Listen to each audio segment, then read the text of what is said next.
While I was tangled with my boyfriend in bed, I heard violent thumps coming from the door outside. I opened my eyes in a daze. Is someone knocking on the door? The man nibbled my earlobe, his voice hoarse and slurred. Must have been the wind, baby. In front of my eyes, the comments flew past.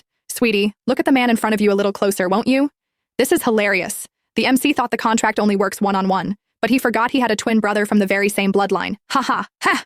Why just one brother if you can have both? She won't have to worry about going hungry ever again. What a lucky girl. As my brain worked to process the information, a man's trembling roar came from outside the door. Hide, you scumbag! Get out here right now! I was a succubus that Jack had picked up from the side of the road. However, he had already stopped feeding me for half a month, saying that I had bullied Stephanie. I protested again and again. I didn't bully her. I just asked her to stop calling you in the middle of the night. I haven't eaten my fill in ages. He sent me a chilly glare. Do you think that's an adequate reason? Then, he took a glance at Stephanie's message on his phone, telling him she wanted to cut contact with him, and his tone took on a tinge of irritation.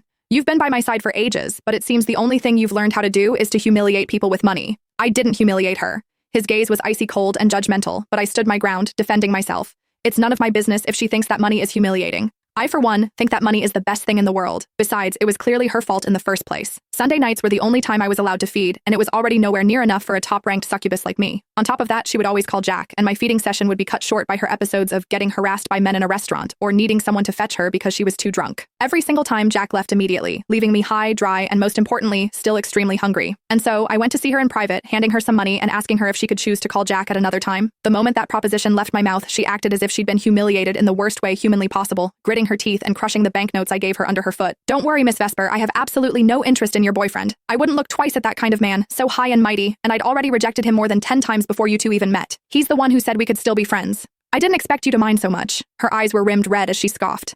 Honestly, why does it feel like I did something shameful? Tell him that I won't ask him for help anymore in the future.